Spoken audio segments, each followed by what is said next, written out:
Good afternoon, Salford friends. Dorcas and I are here with a few quick updates as we come to the end of this week that finally brought us some hope that spring truly is on the way. Maria is spending time here at the end of the week with her mother and grandmother who traveled in from Indiana this week. This Sunday will be the fourth Sunday of Lent, and we continue to extend Lenten blessings to various groupings of people within the congregation who have had perhaps an extra measure of challenge and stress during these long months. Last week, you may remember, we offered our prayers of blessing, especially for parents of children up through middle school age. On Sunday afternoon last week, members of the family ministry team, along with pastors, had the great pleasure of stopping by the homes of these families to deliver homemade soup and bread. A huge shout out and thank you to Gail Alderfer, who made all of the soup for those 45 households, and to Gail and Deanie Frankenfield together, who baked the bread. This coming Sunday, we will be extending our blessing to those who are working in the health fields. And then the following Sunday, we want to recognize individuals who have gone through major life transitions during this pandemic time. But we need your help along those lines in identifying folks. We are thinking of births, we have records of those, and graduations, job changes, moves to a new home, retirement. Perhaps you can think of other major life changes.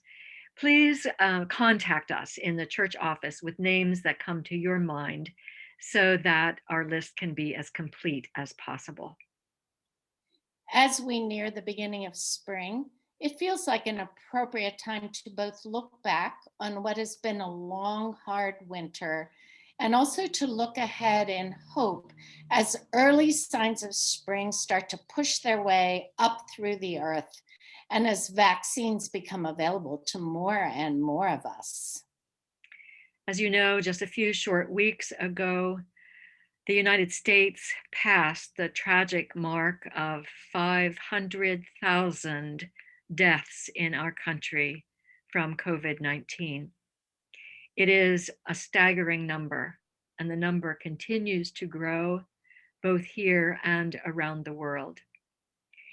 This year, Holy Week seems like an appropriate time to pause and allow ourselves to feel and ponder some of the devastating loss and life disruption this year of pandemic has brought to each of our families, to our nation, and to our world. To mark and remember this difficult year, to honor the more than 500,000 American lives and so many more globally lost to the coronavirus, and to hold our grief and our hopes before God, we are planning 2 nights of a luminaries walk of remembrance and hope at the church. It will be an opportunity to walk the path through the Salford Cemetery in silence and prayer. We hope to have a luminary lit for each 1,000 people who died from COVID-19 in our country. So, in the days to come, be watching for ways that you can help to assemble what we will need for that ritual of remembrance. The specific dates will, of course, depend a little bit on what happens weather-wise, but we plan for these walks to happen in the course of Holy Week, with the first one taking place, we hope, on Saturday, March 27th.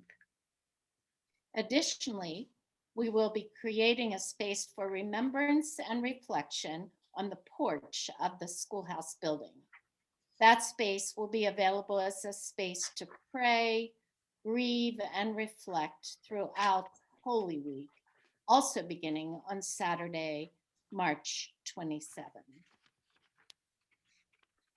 In this week, that has marked 1 year of pandemic life, we have been given the blessings of early morning birdsong, daffodils pushing through the ground, sweet sap rising in tree trunks. Day by day, in remembrance and hope, in our Lenten journey, deep keeps calling to deep. As we continue through these uncertain days, desiring God's presence with us, receive this blessing that comes from a New Zealand prayer book and is found in our new hymnal, Voices Together.